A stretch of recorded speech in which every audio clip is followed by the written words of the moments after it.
सपा सांसद सनातन पांडे का बयान। हाथरस कांड पर सपा सांसद का बयान। रामगोपाल यादव के बाद सनातन पांडे ने बाबा भोलेनाथ को दी क्लीन चिट। प्रशासन और आयोजकों की गलती से हुआ हादसा। मौजूदा बीजेपी सरकार वेंटिलेटर पर है, वेंटिलेटर हटते ही सरकार गिर जाएगी। सपा का पीडीएफ फार्मूला हिट रहा है। सांसद में राहुल के हिंदू हिंसक बयान पर दी सफाई।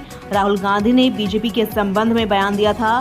पीएम के वाराणसी से चुनाव जीतने पर बोले सनातन पांडे, नरेंद्र मोदी वाराणसी से बमुश्किल जीते, चुनाव के रुझान मोदी के खिलाफ था। हाथरस जैसी घटना हुई है, क्या कहेंगे?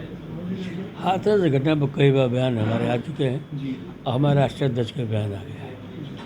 काशी आए, काशी दौरा है आपका, काशी विश्वनाथ हम दर्शन। आए, चुनाव से पहले मन में था, हम वहाँ पर दर्शन करने के बाद ही चुनाव मैदान में गया और चुनाव जीतने के बाद मेरे मन में था कि हम बाबा विश्वनाथ जी का दर्शन करने जाऊँगा। तो हम आज आए हैं, बाबा विश्वनाथ जी का दर्शन किए हैं, वहाँ काल भैरव जी के दर्शन किए हैं और वहाँ मृत्युंजय महादेव जी का मैंने दर्शन किया। तो बहुत सुकून मिलता है। अच्छा, देखा गया कि राहुल गांधी ने हिंदुत्व को जोड़ते हुए जो सदन में बयान कहा था,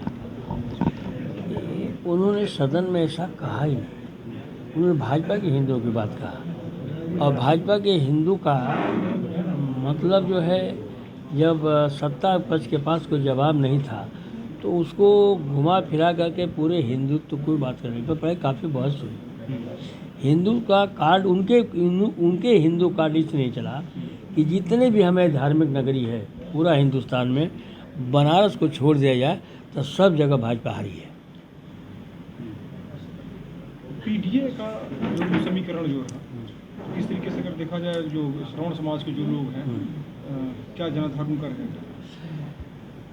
इस चुनाव में अंधभक्त नहीं है। जो वादे किए गए थे भारतीय जनता पार्टी के द्वारा 2014 और 2019 में, किसी मुद्दे पर अपने एजेंडे पर वो खरा उतरने का काम उन्होंने नहीं किया।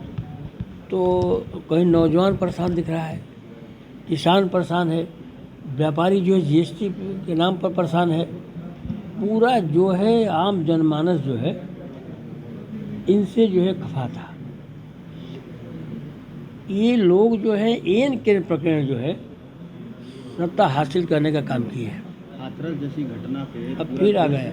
पूरा देश जो है श्रद्धांजलि दे रहा है और बाबा पे कहीं ना कहीं शिकंजा कसना। हम बाबा पर मुकदमा करने की क्यों बात करें? आप भी हमारे परिवार से आते हैं, आप अपने गांव में एक दुर्गा जी की भी मूर्ति रखते हैं तो आपको उसके लिए जो है एसडीएम से अनुमति लेनी पड़ती है। हम नया जान लीजिए, आपको एसडीएम से अनुमति लें। कोई भी धार्मिक कार्यक्रम जो पहले से प्रायोजित हो रहे हैं उनके स्थान चिन्हित है। नया कोई भी कार्यक्रम होता है तो एसडीएम से उसकी अनुमति लेनी पड़ती है और सुरक्षा की व्यवस्था जो है वहाँ के क्षेत्र के क्षेत्राधिकारी को सौंपने का पड़ता है। अगर इतना बड़ा आयोजन हो रहा था तो अगर आयोजक द्वारा सूचना नहीं देगी तो आयोजक जिम्मेदार है। आयोजक ने अगर सूचना दिया है, मैं मानता हूँ कि सूचना दिया है, इसीलिए वहाँ प्रशासन के लोग मौजूद थे। ये प्रशासन की कमी रही कि इतने बड़े आयोजन में वो अपनी व्यवस्था नहीं दे पाए। तो सीधे तौर पर आयोजक और वहाँ के प्रशासक जिम्मेदार है और उसकी जो जांच हो रही है उसमें व्यक्तिगत रूप से संतुष्ट नहीं हूँ। वहाँ के जिलाधिकारी और वहाँ के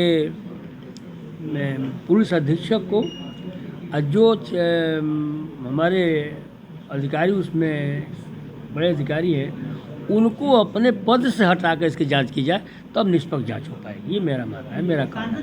लोकसभा चुनाव से लेकर अभी तक का जो धर्म और जाति को लेकर के जो राजनीति हो रही है, खासकर अल्पसंख्यक बहुसंख्यक, ये 2000 जो अभी का चुनाव है इसमें ये ज़्यादा तेजी से उभरा है। क्या मानना आपका है? क्या नहीं, हम आपके बात से सहमत नहीं हूँ, इसलिए कि मैं जो चुनाव में लड़कर आया हूँ जहाँ से, और मैं जिन क्षेत्रों का नाम लिया हूँ पूर्वांचल खास तौर से, यहाँ ये चुनाव जात पर नहीं हुआ है।